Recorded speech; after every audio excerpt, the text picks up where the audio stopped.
জন্য 7 জন ঘোষণা করেছেন আন্দোলনে থাকা শিক্ষার্থীরা। এছাড়া বেলা 11টা থেকে রাত 10টা পর্যন্ত আন্তরিক মহাখালী এবং গুলশান লিংক রোড অবরোধের ঘোষণাও দিয়েছেন তারা। এ নিয়ে আরও জানাতে যুক্ত হচ্ছেন আরিফ হোসেন। আরিফ, শিক্ষার্থীরা সড়ক অবরোধ করেছেন কিনা জানাবেন, তাদের কর্মসূচির বিষয়ে বিস্তারিত আর কি তথ্য আছে?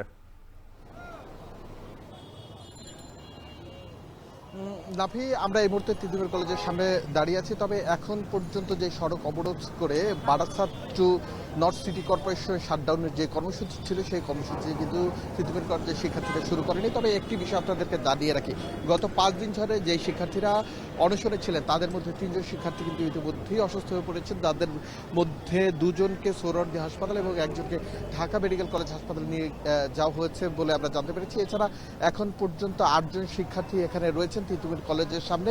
আমরা তিতুমির কলেজের শিক্ষার্থীদের সাথে কথা বলেছিলাম, তারা বলেছেন যে আর ঘণ্টাখানেকের মধ্যেই তারা রাস্তায় নামবেন এবং নেমে তাদের বারাসাত টু নর্থ সিটি কর্পোরেশনের যে কর্মসূচি রয়েছে সেই কর্মসূচি তারা বাস্তবায়ন করবে। তবে যতক্ষণ পর্যন্ত তাদের যে 3 দফা দাবি রয়েছে, একটি হলো বিশ্ববিদ্যালয় হিসেবে ঘোষণা করে একটি বাৎসরিক ক্যালেন্ডারে প্রকাশ করা, এছাড়া শিক্ষা উপদেষ্টা যে বক্তব্য দিয়েছে সেই বক্তব্য প্রত্যাহার, পাশাপাশি আইন উপদেষ্টার ক্ষমা প্রার্থনা। কারণ তিনি বিভিন্ন সময়ে শিক্ষা মন্ত্রণালয় গঠিত যে কমিটি রয়েছে তাকে প্রেশার দিয়ে আসছিলেন। এর প্রেক্ষিতে এই যে 3টি দাবি, এই 3টি দাবি না পূরণ হওয়া পর্যন্ত তারা কোনোভাবেই রাস্তা থেকে উঠবেন না। এবং অনশন কর্মসূচিতে আমরা দেখেছিলাম কিছুক্ষণ আগেও যে শিক্ষকদের পক্ষ থেকে একটি টিম এসেছিল যারা বলছেন ক্লাস পরীক্ষা বর্জন করে এ ধরনের কর্মসূচি পালন করার যুক্তিকতা তারা দেখছেন না। কারণ 7 বিশ্ববিদ্যালয়ের অধীনে তিতুমির কলেজটি ছিল, অর্থাৎ 7 কলেজের অধীনে ছিল, যেটি ঢাকা বিশ্ববিদ্যালয়ের আন্ডার ছিল। পরবর্তীতে জুলাই 36 বিশ্ববিদ্যালয় হিসেবে এই 7 কলেজকে অন্তর্ভুক্ত করা হয়েছিল। তবে এখন পর্যন্ত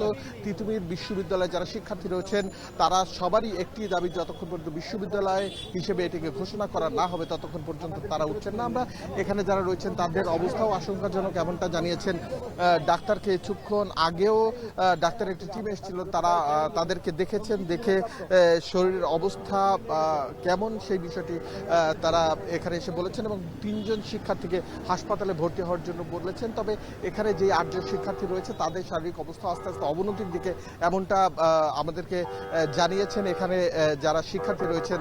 তারা কোনোভাবেই তারা স্যালাইন ছাড়া মুখে কোনো কিছু দিচ্ছেন না, যদিও বিভিন্ন পক্ষ থেকে সরকারের মহল থেকে তাদেরকে এই অনশন কর্মসূচি থেকে প্রত্যাহারের জন্য দাবি জানানো হয়েছিল। তবে এখন পর্যন্ত থমথম অবস্থা একটি বিরাজ করছে এখানে। আইন শৃঙ্খলা রক্ষাকারী বাহিনীরও কড়া নজরদারি আমরা দেখেছি। সবকিছু মিলিয়ে Barasat to north city Corporation যেই কর্মসূচি, সেই কর্মসূচি আর কিছুক্ষণের মধ্যেই তারা শুরু করবেন, এমনটা আমাদেরকে জানিয়েছে শিক্ষার্থীরা। এখন পর্যন্ত এই ছিল আমার হাতে সর্বশেষ। নাফি, বিশ্ববিদ্যালয়ের